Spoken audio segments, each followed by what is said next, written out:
Assalamu alaikum, everybody. So, thank you, Rabbi Wasco. It's beautiful. It's always awesome listening to you. I was asked to speak about my experience at Standing Rock a few months ago. Subhanallah, when Chief Arvel put out the call for clergy and faith leaders to come, we had less than 48 hours to mobilize and do what I call a pilgrimage out to a reservation in North Dakota. Subhanallah.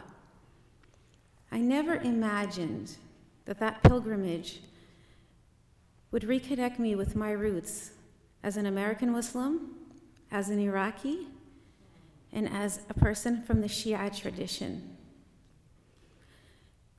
Upon arriving at Bismarck, I looked out the window. It was early November. Due to climate change, there was no snow on the ground. Instead, I saw barren, dry land that was very reminiscent of southern Iraq, where my ancestors come from. The endless prairie had turned barren, and the earth was cracked and dry. I had never been on a Native American reservation. What I witnessed there was a town that looked like I had seen 40 years ago when I was in some of the poorest areas of southern Iraq. I saw systematic racism firsthand. I saw a town where the closest fire station was 40 miles away. I saw a town that was broken, a population that was ravaged with alcoholism and eating disorders. I saw a thriving casino that only hired Native Americans as labor, with none of them in management. Even the gift shop had dream catchers made in China.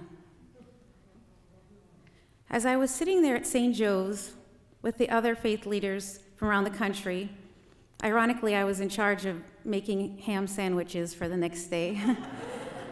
I sat there with our pagan brothers and sisters and our Episcopals and some Buddhists and rabbis, and I couldn't help but wonder how this really was a microcosm of the three things that we're discussing today: materialism, militarism, and racism. The next morning, we all made it out to the camps, and I met indigenous people. I met some people from the Sami of Sweden. I met some Palestinian activists. I met people from Central America.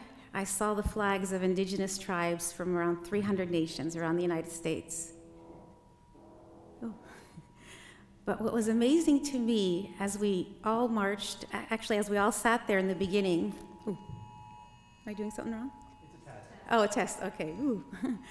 What was amazing to me when we all sat there and had our very first prayer service, Father John Floberg and Chief Arvel asked all of the Christian denomination leaders to stand up as they denounced the doctrine of discovery. I myself, along with some of the Buddhists and Jews and pagans, stood up as well. And they said, no, no, no, you guys sit down. For once, it was not your fault. And we're like, yes. So we sat down. And we watched as each one of the denominations, with the utmost humility, apologized for what was a holy document. And we watched the humility in the indigenous leaders as they chose not to burn the letter of apology. We ended up doing a migration up the hill, which looked so prophetic and again reminded me of my days in southern Iraq. When we got up to the hill, we were listening to the different clergy. I was sitting, God bless me, with a gentleman from Palau, an indigenous leader, and I told him a little bit about my history. And for once, I finally realized when I told him that I was a Marsh Arab from the holy city of Najaf in the south of Iraq. And he said, do you realize you are from the oldest indigenous tribe in the world? And it had never hit me. It had never hit me that I come from an indigenous tribe that is 5,000 years old. And then I was reminded about the parallels of the Iraqi war. And I was also reminded about how my ancestors that first came to this country were slaves from Africa because of that doctrine of discovery. how they were dignified Hajis and theological thinkers from Africa and Timbuktu that had been brought here and had used Arabic as a language to communicate and to run to freedom. But what most struck me was the parallels of my family, what they had gone through in southern Iraq.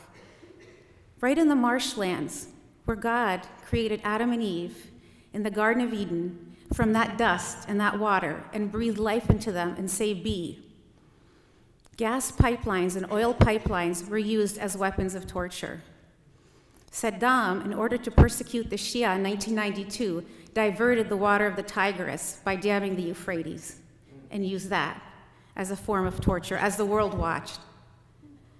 In 1991, when they put blatantly, as I saw them doing in Standing Rock, put pipelines underneath the marshlands and totally use the indigenous population, the intellectually sophisticated Iraqis.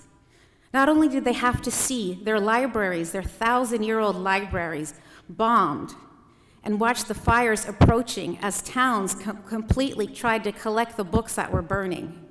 Not only did they have to see Swedish and foreign employees of Halliburton come and take over their jobs, but they had to face the humiliation of waking up a few years later, children carrying Halliburton lunchboxes to makeshift schools, children being born with 6 fingers because of the environmental destruction, and people selling their livers in downtown Baghdad as gas was $17 a gallon.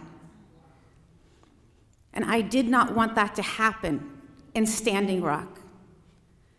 And as I stood there on a flatbed, seeing the tanks and the drones, for once, I got to see a glimpse of what my family probably had to go through.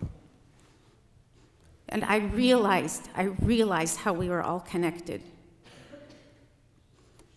And during that time, subhanAllah, it was in November.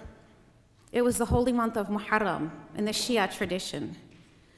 That is the month where the beloved grandson of the Prophet Muhammad, Imam Hussein, and his family, and a tribe of 72, stood up to an oppressor in the land of Karbala, the very same land where God created man and Adam and Eve and breathed life into them.